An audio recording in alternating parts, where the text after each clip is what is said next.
Welcome to English education hub. दोस्तों, आज हम एक ऐसी कमाल की किताब की कहानी सुनेंगे।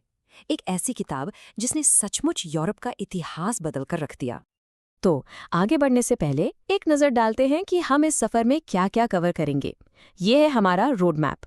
हम इन 5 हिस्सों में डेसिडेरियस एरास्मस के मास्टरपीस अडाजिया को एक्सप्लोर करेंगे।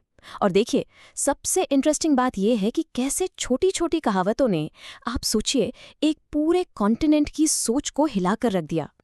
तो चलिए शुरुआत करते हैं इसके राइटर से। इनका नाम था डेसिडेरियस एरास्मस और उन्हें एक बहुत ही बड़ा टाइटल मिला हुआ था, प्रिंस ऑफ द ह्यूमनिस्ट्स, यानी मानवतावादियों का राजकुमार। सोच सकते हैं आप। ओके, तो इससे पहले कि हम गहराई में उतरें, सबसे पहले ये समझ लेते हैं कि आखिर ये एडेज होता क्या है। देखिए, सिंपल भाषा में ये एक छोटी सी लेकिन बहुत ही पावरफुल कहावत होती है जो एक आम सच्चाई बताती है। लेकिन यहाँ एक सवाल उठता है, क्या हो सकता है अगर ऐसी कहावतों से भरी एक किताब पूरे यूरोप में एक क्रांति, एक रेवोल्यूशन ला दे?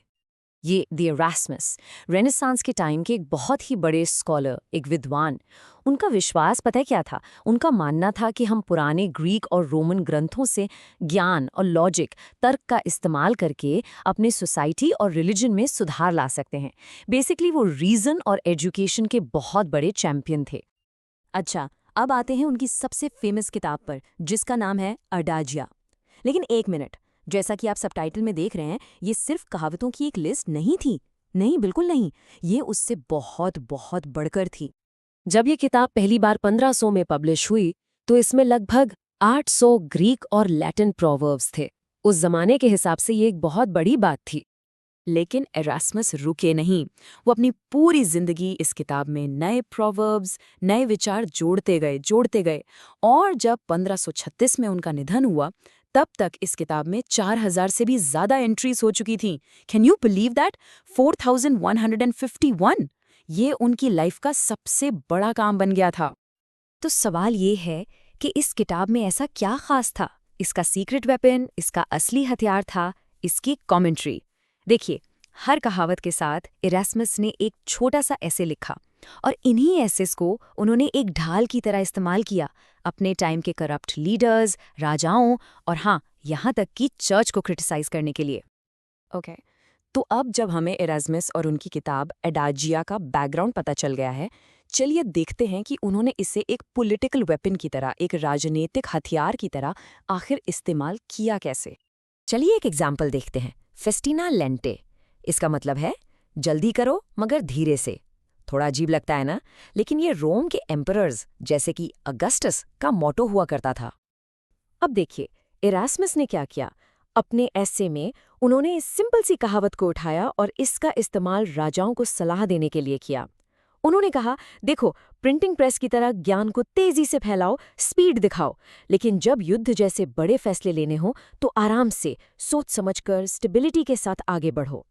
कितना स्मार्ट तरीका है ना।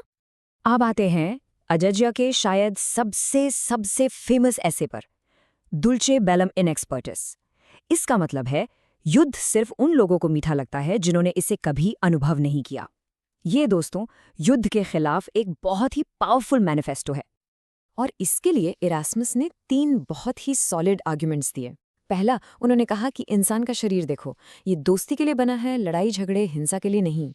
दूसरा, युद्ध क्रिश्चियन वैल्यूज के बिल्कुल खिलाफ है, मतलब एक क्रिश्चियन दूसरे क्रिश्चियन को कैसे मार सकता है। और तीसरा, जो सबसे इंपॉर्टेंट है, एक राजा की शान, उसकी ग्लोरी के लिए आम लोगों की जान की कुर्बानी देना बिल्कुल गलत है। एक और कमाल का एडिज है सिलिनी एल्सीबाइडीज। ये अपीयरेंस वर्सेस रियलिटी, यानी जो दिखता है और जो असल में है उसके बीच के फर्क पर है। ये सिलिनी नाम की छोटी छोटी मूर्तियों पर बेस्ड था। ये मूर्तियां बाहर से तो थोड़ी बदसूरत, अजीब सी दिखती थी, लेकिन जैसे ही उन्हें खोलते थे, उनके अंदर से देवताओं की खूबसूरत मूर्तियां निकलती थीं। तो पहले इरास्मस इस मेटाफोर को सीधे सीधे इस्तेमाल करते हैं। वो कहते हैं कि सोक्रेट्स और क्राइस्ट जैसे महान लोग बाहर से देखने में बिल्कुल आम इंसान लगते थे, पर उनके अंदर ज्ञान का, सच्चाई का सागर था। और फिर यहाँ आता है असली ट्विस्ट। एरास्मस इसी मेटाफोर को पूरा पलट देते हैं। वो इशारा करते हैं उस जमाने के पोप्स और राजाओं की तरफ। वो कहते हैं ये लोग बाहर से तो हीरे जवाहरात से लदे बहुत शानदार दिखते हैं, लेकिन क्या उनके अंदर उनकी आत्मा भ्रष्ट है, पखंडी है, अत्याचारी है? ये चर्च और पावर पर एक सीधा डायरेक्ट अटैक था। सोच के देखिए कितनी हिम्मत चाहिए थी उस समय ऐसा लिखने के लिए। चलिए एक और पावरफुल एडेज देखते हैं, स्कैराब्यूस एक्विलम क्वेरिथ। इसका मतलब है गोबरेला बाज को ढूंढता है, यानी एक छोटा सा कीड़ा एक विशाल बाज का शिकार कर रहा है। ये एक पुरानी कहानी से लिया गया है, जहां एक बहुत ही मामूली सा गोबर का कीड़ा, एक बीटल, एक ताकतवर ईगल से अपना बदला लेने के लिए उसके अंडों को तोड़ देता है। एरास्मस इस कहानी का इस्तेमाल, आप समझ गए होंगे, शक्तिशाली राजाओं को एक चेतावनी, एक वार्निंग देने के लिए करते हैं। उनका मैसेज बिल्कुल क्लियर था, लिटिल पीपल को, आम आदमी को कभी भी कम मत समझो, क्योंकि आपका सबसे कमज़ोर दुश्मन भी आपको बर्बाद करने का रास्ता ढूंढ ही सकता है। ये पार के खिलाफ, जुल्म के खिलाफ एक बहुत बड़ी चेतावनी थी। तो सवाल ये उठता है कि आखिर इस किताब का इतना गहरा असर पड़ा क्यों? चलिए अब इसकी लेगेसी, इसकी विरासत को देखते हैं और समझते हैं कि इसने हिस्ट्री को आखिर बदला कैसे।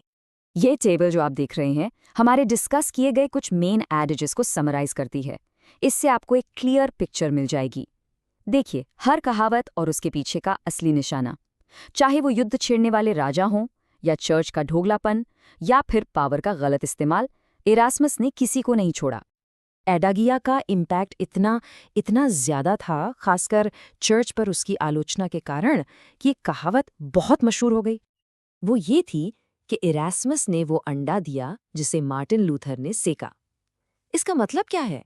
इसका मतलब ये है कि एरास्मस ने अपने लिखावों से चर्च के खिलाफ आवाज उठाकर प्रोटेस्टेंट रेफॉर्मेशन की जमीन तैयार कर दी थी।